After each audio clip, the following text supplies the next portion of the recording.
What would you do if your fiancé asked for permission to cheat on you before your wedding? Because I said yes, and it was the smartest thing I ever did. Hey, I'm Joshua.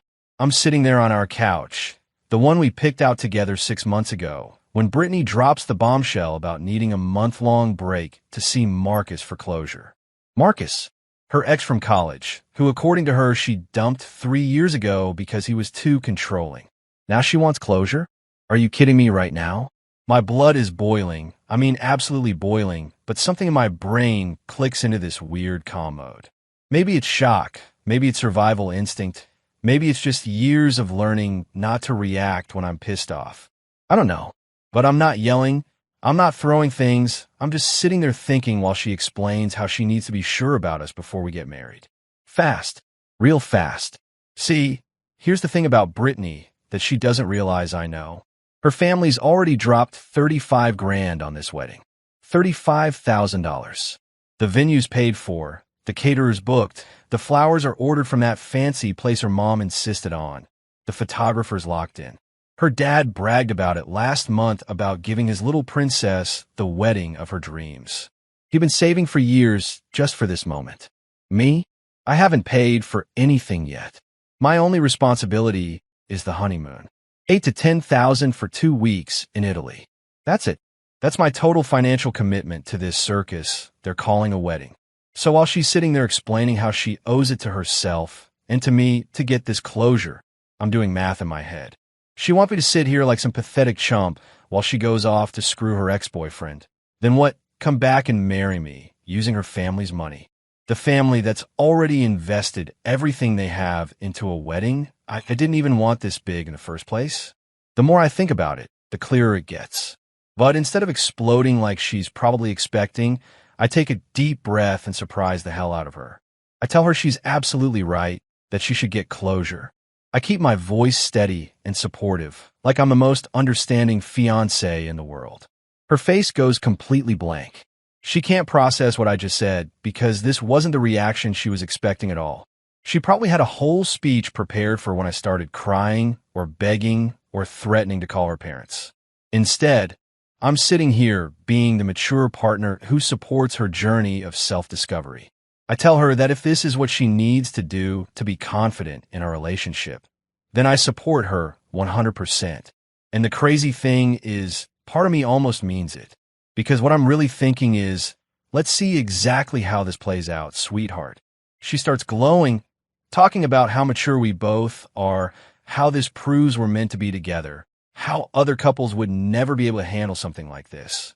She's painting this picture where she's the brave one exploring her feelings, and I'm the secure partner who loves her enough to let her go find herself. What a load of crap.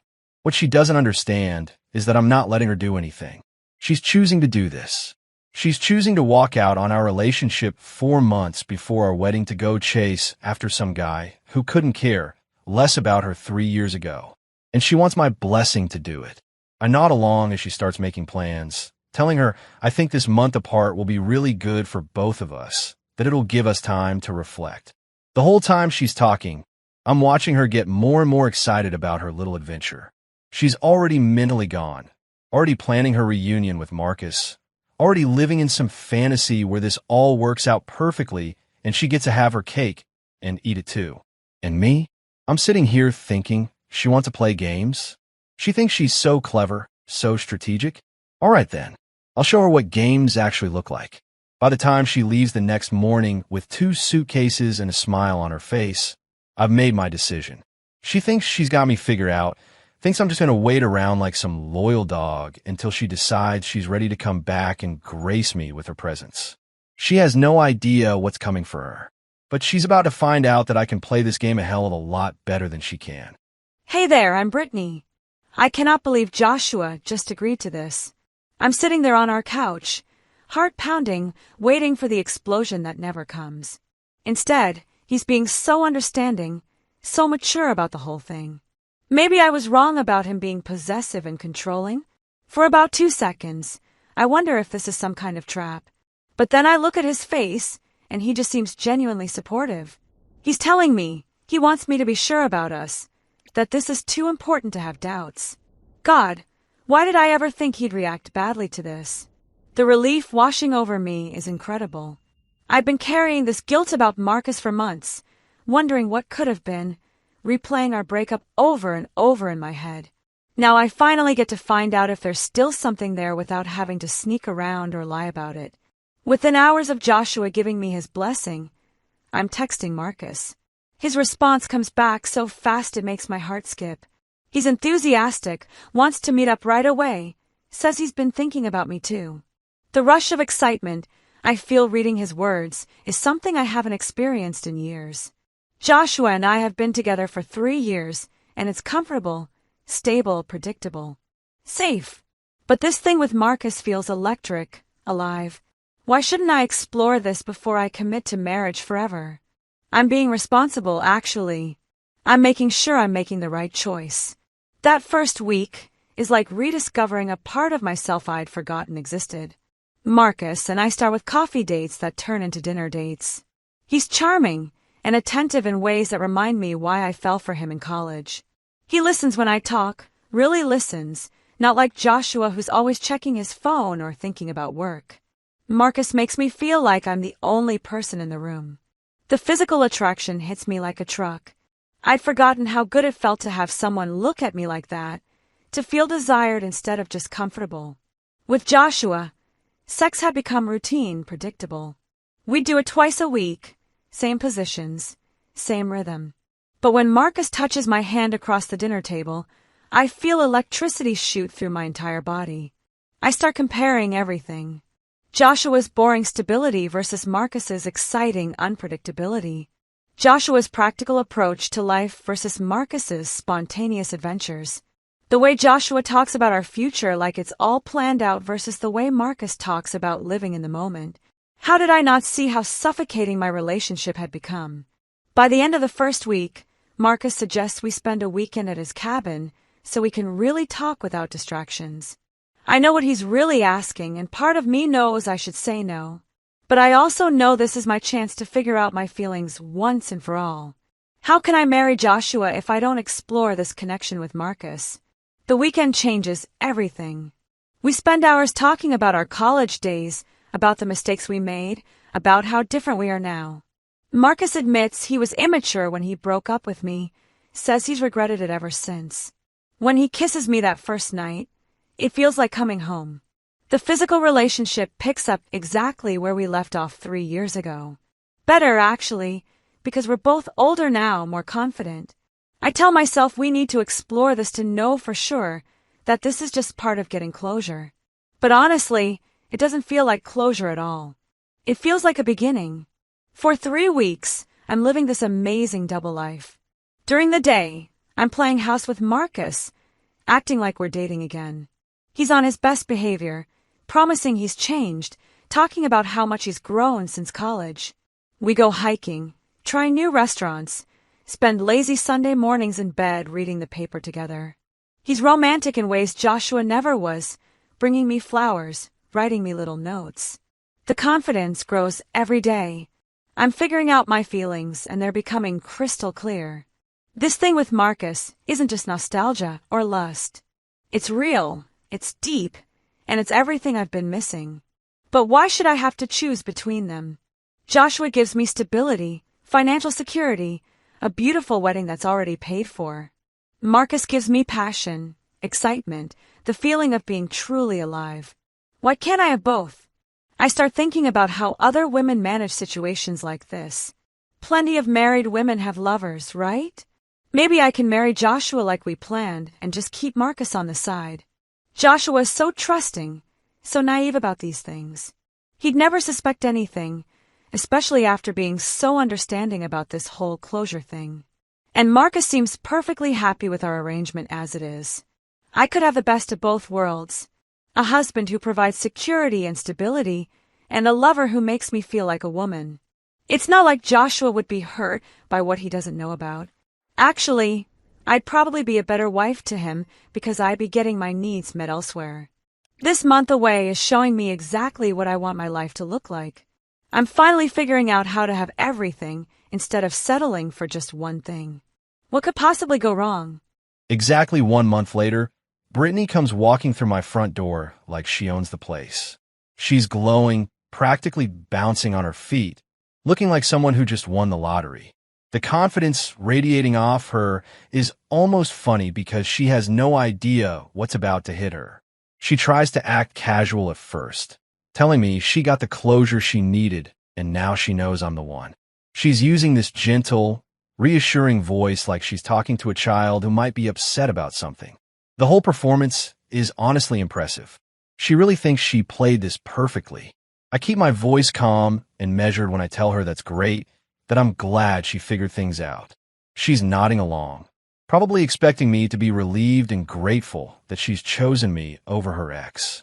She's settling into the couch like everything's going back to normal, like we're just going to pick up where we left off. That's when I drop the bomb. I tell her I've been thinking during this month too, and I think I need the same thing. I want a month break to get closure with Rebecca, my ex, the one who moved to California for work and broke my heart. The transformation on Brittany's face is absolutely incredible. Her mouth literally falls open, and her eyes go wide like I just told her I'm planning to murder someone. She goes from confident and glowing to panicked and desperate in about 3 seconds flat. She explodes. She's yelling about how I'm insane, asking if I've lost my mind completely. The hypocrisy is so thick you could cut it with a knife. Suddenly, it's completely different when the shoe's on the other foot, isn't it? She's screaming about how we're about to get married, how I can't do this to her, how this is totally unreasonable. I just sit there using her exact words back at her. I tell her I need closure to be sure she's the one, that I owe it to myself and to her to explore these feelings. Every single phrase she used to justify her month with Marcus, I'm throwing right back in her face. The look of dawning realization in her eyes is priceless. She's getting more hysterical by the minute, telling me I already got my closure, that what she did was different because she needed to be sure before marriage. The mental gymnastics she's doing to justify why her cheating was okay, but mine isn't would be impressive if it wasn't so pathetic. When she starts threatening to leave me if I go through with this, I almost laugh out loud. Leave me? Sweetheart, that ship has already sailed. She thinks she holds all the cards here because she came back and chose me. But she doesn't realize I've been planning this conversation for 30 days. I get up and walk inside while she's still ranting on the porch. She follows me, still yelling, probably thinking she can wear me down or make me see reason. Instead, I grab the first trash bag from the pile I prepared this morning and walk back outside. The look on her face when I start throwing her stuff onto the front lawn is absolutely perfect. Clothes, photos, wedding planning materials, all the little trinkets she'd left around my house over the past 3 years. Bag after bag hitting the grass while she stands there in complete shock. She's begging now, promising she'll never do anything like this again, saying she made a mistake and she's sorry. She's trying to explain that what she did was different, that she was confused and needed clarity.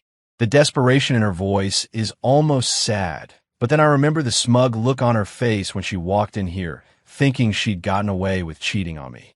I tell her she showed me exactly who she is, and I believe her. She's threatening to tell everyone I'm being unreasonable, that I'm the one breaking up our relationship over nothing. I just smile and tell her to go ahead, to tell everyone exactly what happened. The panic in her eyes when she realizes I'm not backing down is beautiful. She's finally understanding that this isn't a negotiation or a fight she can win. This is me ending things on my terms. While I walk back inside and lock the door behind me, I can hear her outside still pleading, still trying to explain herself. But I'm done listening. I gave her exactly what she asked for, just not in the way she expected. She wanted to play games with our relationship. She wanted to test my love and see how much I tolerate. Well, now she knows. The answer is 0. I tolerate exactly 0 of this crap. I'm standing on Joshua's front lawn surrounded by trash bags full of my belongings, and I still can't process what just happened. Did he really just break up with me? Over wanting the same thing I wanted? This has to be some elaborate way to make a point before he takes me back, and we work through this. But then my phone starts ringing. It's my mom, and she's crying before I even say hello. Joshua sent them everything. A detailed timeline with timestamps showing exactly where I was and when.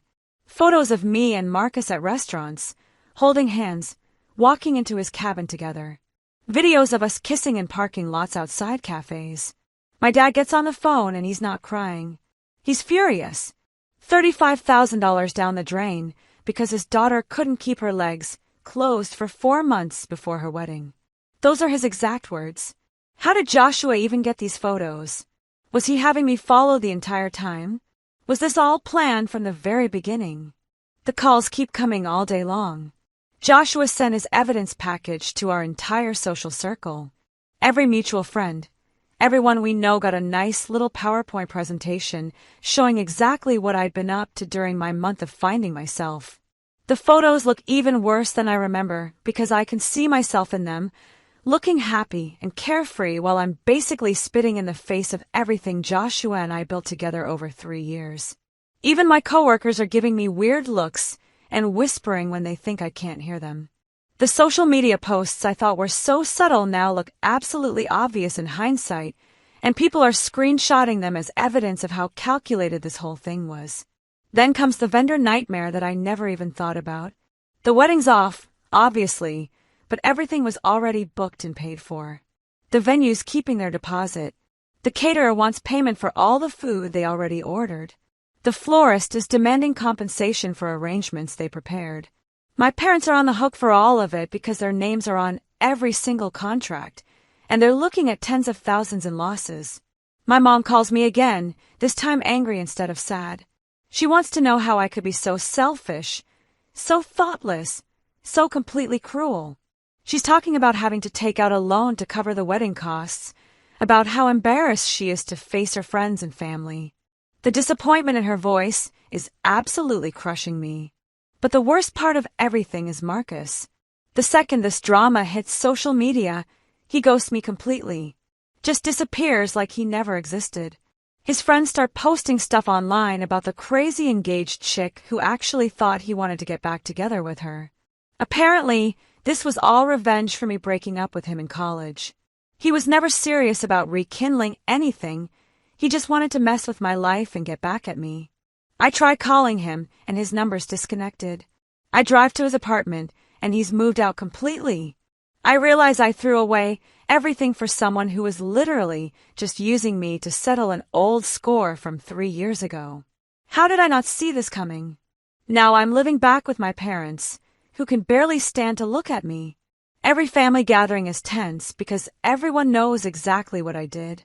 My cousin's engagement party gets awkward when people start whispering about wedding insurance and prenups. I'm the cautionary tale everyone's telling their daughters about what not to do. The professional humiliation is almost worse than the personal stuff. Word gets around my office about what happened, and suddenly I'm the woman who cheated on her fiancé right before the wedding. My boss pulls me aside and suggests I might want to consider transferring to a different department. Nobody wants to work with someone they can't trust. I keep trying to reach out to Joshua, sending him long texts explaining myself, begging him to let me make this right somehow. Radio silence. Complete radio silence. His social media shows him living his best life, going out with friends, traveling, looking happier than I've seen him in years. Meanwhile, I'm falling apart trying to figure out how everything went so wrong so fast. Then I see the photos that make everything clear. Joshua and Rebecca having dinner, laughing, with caption friends just catching up. No passion, no intensity, no rekindling of old flames. Just 2 adults having a completely normal conversation over pasta. That's when it hits me like a truck. He never intended to actually pursue Rebecca. The whole thing was payback, a way to show me exactly how ridiculous and hurtful my behavior was. He played me perfectly, and I walked right into it with my eyes wide open. I lost everything. My relationship, my family's respect, my social circle, my professional reputation, my financial security. I traded a man who truly loved me and would have given me a stable, happy life for someone who saw me as nothing more than a conquest and a way to settle an old score. And the most painful part, I have nobody to blame but myself. Joshua didn't make me cheat. Marcus didn't force me to betray someone who loved me. I chose this. Every single decision that led to this moment was mine, and now I'm living with the consequences for the rest of my life. Hashtag